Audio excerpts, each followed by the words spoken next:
குடும்ப உறவை சேர்ந்து வாழ்றதுன்னு சொன்னா அதுல முதலாவது வாப்பா அம்மா. வாப்பா அம்மா இன்றைக்கு நிறைய பேர் ஊர் முழுக்க உலகம் முழுக்க நல்லது செய்வாங்க, நல்ல பேர் எடுத்திருப்பாங்க. வாப்பா அம்மாட்ட கேட்டா ஒரு நாளையில ஃபோன் பண்றதில்ல, ஒரு நாளையில என்னோட சந்தோஷமா பேசுறதில்ல. வாப்பா அம்மாட்ட எரிஞ்சு உழுவாரு, ஆனா வேற எல்லா மக்கள்கிட்டையும் சிரிச்சு சந்தோஷமா இருப்பாரு. இந்த முனாஃபிக்தனமான நடவடிக்கைகள் அல்லாஹ் விரும்புறதில்ல. இது தக்வாவுடைய செயல்பாடுகள் இல்லை. தாய் தந்தையனுடைய உள்ளத்தை குளிர வைக்கிறது தான், தாய் தந்தையர்களுடைய பிரார்த்தனை தான் மிகப்பெரிய இஸ்லாமிய அறிஞர்களை உருவாக்கியது. வரலாற்றில் பெரும் பெரும் அறிஞர்கள் இமாம் புகாரியை உருவாக்குனது தாயினுடைய பிரார்த்தனை தான். தாயினுடைய அந்த உள்ளத்தினுடைய அந்த ஈர்ப்பு உள்ளம் அந்த பிள்ளையால் நிறைஞ்சு போச்சு. இமாம் புகாரி ரஹ்மத்துல்லாஹி அமீருல் முஃமினீன் ஃபில் ஹதீஸ், குர்ஆனுக்கு அடுத்தபடி அல்லாஹ் ஒரு கபூலியத்தை கொடுத்தான் அவருடைய புத்தகத்துக்கு. இமாம் மாலிக், இமாமுல் மதீனா இமாம் மாலிக், அல்லாஹ் கபூலியத்தை கொடுத்தான். அன்புக்குரிய சகோதரர்களே, எத்தனையோ அறிஞர்கள் தாய் தந்தையுடைய உள்ளத்தை குளிர்வித்ததனால அல்லாஹ் அவர்களை கண்ணியப்படுத்திக்கிட்டே இருப்பான். யார் ஒரு மனிதன் தாய் தந்தையை சங்கைப்படுத்தி மரியாதை செய்து அவர்களுக்கு கொடுக்க வேண்டியதை கொடுத்து அவர்களுடைய பிரார்த்தனையை பெற்றுக்கொள்வானோ இந்த உலகத்திலும் மறுமையிலும் அல்லாஹ் அவர்களை கண்ணியப்படுத்துவான். அல்லாஹ் கண்ணியப்படுத்துவான். சின்ன பிராயத்தில் கஷ்டப்பட்டு உங்களுக்காக எல்லா இன்பங்களையும் இழந்து எல்லா பிரச்சனைகளையும் முகம் கொடுத்து கஷ்டப்பட்டு சிரமப்பட்டு வளர்த்து ஆளாக்கி உங்களை படிக்க வச்சு நல்ல தொழிலை வாங்கி நல்ல இடத்துல நீங்கள் இன்றைக்கு 10,000 20,000 30,000 திரம் சம்பளம் சலரி எடுத்துக்கிட்டு இருப்பீங்க. ஆனால் வாப்பா அம்மா உங்களோட பேசுறதுக்கு டைம் எடுத்து பேசுகிற அளவுக்கு அவங்கள அடிமையாக வச்சிருக்கிறீங்க. வாப்பா அம்மா பிள்ளையோட பேசுறதுக்கு பயந்து பயந்து பேசுகிறாங்கண்டா நீங்க தாய் தந்தையர்களுக்கு செய்ய வேண்டிய பணிவிடையில குறைவை ஏற்படுத்தி விட்டீர்கள்.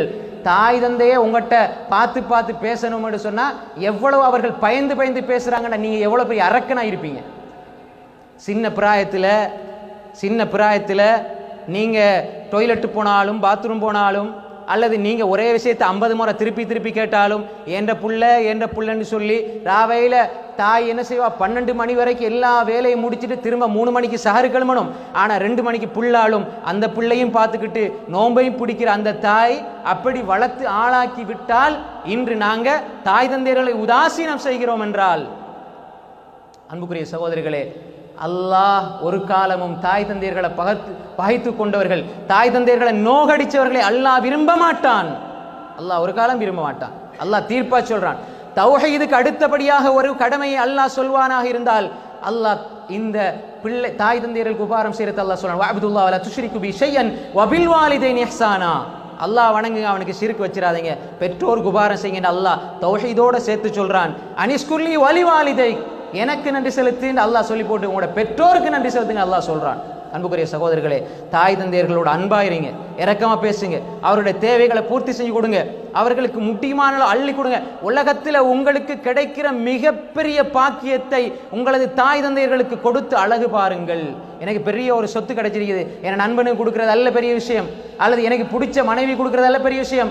இந்த சொத்துக்கு, இந்த உபகாரத்துக்கு, இந்த கண்ணியத்துக்கு தகுந்தவர் என்னுடைய தாய் என்னுடைய தந்தை என்று கொடுத்து அழகு பார்க்கின்ற அந்த மனோநிலை தான் அல்லாஹ் ஒரு மனிதனை உயர்த்துகிறான். தாயை பகைச்சிட்டு தந்தையை பகைச்சிட்டு இவர் காலையிலிருந்து இரவு வரைக்கும் பசிச்சு தாகிச்சிருக்கிறதுல என்ன பிரயோசனம் இருக்குது? திங்கக்கிழமை வியாழக்கிழமை நோன்பு அமல்கள் உயர்த்தப்படும்.